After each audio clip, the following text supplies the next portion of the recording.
Lukas pasal 18. Perumpamaan tentang berdoa tanpa putus asa. Ayat 1, maka ia pun mengatakan suatu perumpamaan kepada mereka, supaya tahu bahwa mereka harus berdoa senantiasa dengan tidak putus asa. Katanya, Di dalam suatu kota adalah seorang hakim yang tidak takut akan Allah, juga tidak menghargai manusia. Dan di kota itu pun ada seorang janda, dan ia datang kepadanya. Katanya, belalah saya terhadap musuh saya. Untuk seketika lamanya ia menolak, tetapi kemudian ia berkata dalam hatinya, walaupun saya tidak takut akan Allah dan tidak mengindahkan manusia, tetapi sebab janda ini menyusahkan saya akan membelanya, supaya jangan ia melelahkan saya sebab ia datang terus-menerus. dan Tuhan berkata, Dengarlah apa yang dikatakan hakim yang lalim itu. Tidakkah Allah akan membela orang-orang pilihannya, yang berseru kepadanya siang dan malam, walaupun ia harus bersabar akan mereka? Aku katakan kepadamu bahwa ia akan membela mereka dengan segera, tetapi ketika Putra Manusia datang, akankah ia mendapatkan iman di atas bumi? perumpamaan seorang Farisi dan seorang pemungut cukai. Ayat 9, dan dikatakannya perumpamaan ini kepada seseorang yang menganggap dirinya sendiri benar serta memandang rendah orang lain. Ada dua orang naik, masuk ke bait Allah untuk berdoa, yang satu seorang Farisi dan yang lain seorang pemungut cukai. Orang Farisi itu berdiri dan berdoa dalam hatinya, Ya Allah, saya berterima kasih kepadamu bahwa saya tidak seperti orang-orang lain, para perampok, orang-orang lalim, pezina-pezina atau bahkan seperti pemungut cukai ini. Saya berpuasa 2 kali seminggu, saya memberi perpuluhan dari segala yang saya miliki. Tetapi pemungut cukai itu berdiri dari jauh, bahkan tidak berani mengangkat matanya ke langit melainkan memukul-mukul dadanya, sambil berkata, Ya Allah, kasihankanlah saya, orang berdosa ini. Aku katakan kepadamu, orang ini pulang ke rumahnya dibenarkan lain daripada yang lainnya, karena setiap orang yang meninggikan dirinya sendiri akan direndahkan, dan dia yang merendahkan dirinya akan ditinggikan. Tuhan Yesus memberkati anak-anak. Ayat 15, maka orang pun membawa bayi-bayi kepada Yesus, supaya ia mau menjamah mereka, tetapi ketika murid-muridnya melihat hal itu, mereka memarahinya.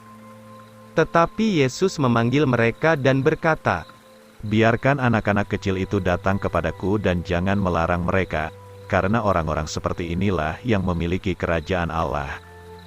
Sesungguhnya aku berkata kepadamu, barang siapa tidak menerima kerajaan Allah seperti anak kecil ini, tidak akan dapat masuk ke dalamnya. Seorang pemimpin kaya yang sedih dan sulit masuk kerajaan Allah. Ayat 18, adalah seorang pemimpin bertanya kepadanya, sambil berkata, Guru yang baik, apa yang harus saya lakukan untuk mewarisi hidup yang kekal? Lalu Yesus berkata kepadanya, Mengapa engkau menyebut aku baik? Tak seorang pun yang baik, kecuali satu, yaitu Allah. Engkau mengetahui hukum-hukum Allah, jangan berzina, jangan membunuh, jangan mencuri, jangan bersaksi dusta, hormatilah bapamu dan ibumu. Dan ia berkata, semua ini sudah saya lakukan dari sejak muda. Dan ketika Yesus mendengar hal ini, ia berkata kepadanya, Tetapi engkau kurang satu hal, jualah segala yang kau miliki dan bagikan kepada orang-orang miskin, dan engkau akan memiliki harta di surga lalu datang, ikutlah aku. Ketika ia mendengar hal ini, ia sangat sedih, karena ia sangat kaya. Dan ketika Yesus melihat bahwa ia sangat sedih, ia berkata, Betapa sukarnya mereka yang memiliki kekayaan masuk ke dalam kerajaan Allah. Karena lebih mudah seekor unta masuk ke lubang jarum, daripada seorang kaya masuk ke dalam kerajaan Allah.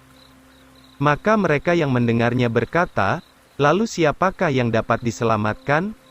Tetapi ia berkata, Apa yang mustahil bagi manusia itu mungkin bagi Allah. Pahala mengikut Yesus. Ayat 28, kemudian Petrus berkata, Lihatlah, kami telah meninggalkan semuanya dan mengikut engkau.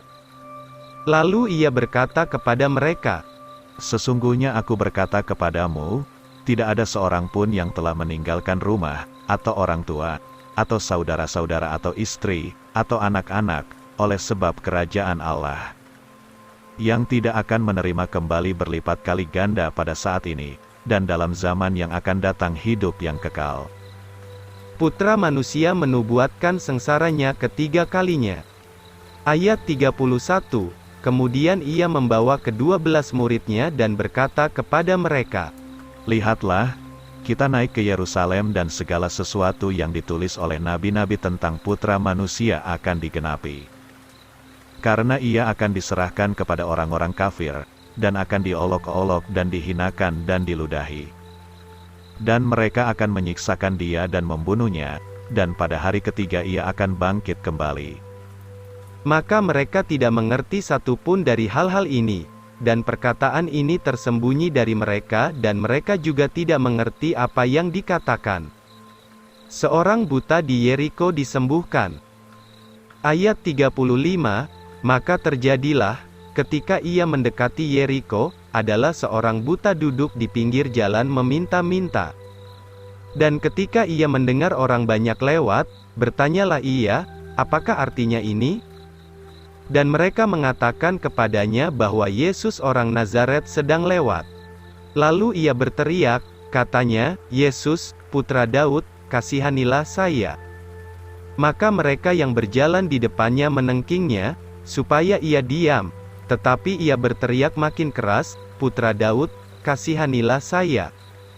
Lalu Yesus berhenti dan memerintahkan supaya dia dibawa kepadanya, dan ketika ia telah mendekat, bertanyalah ia kepadanya. Katanya, Apakah yang kau inginkan aku perbuat bagimu? dan ia berkata, Tuhan, supaya saya bisa melihat.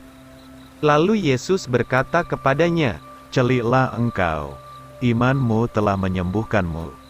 maka seketika itu juga ia melihat dan mengikuti dia, memuliakan Allah dan semua orang yang menyaksikannya, memuji-muji Allah.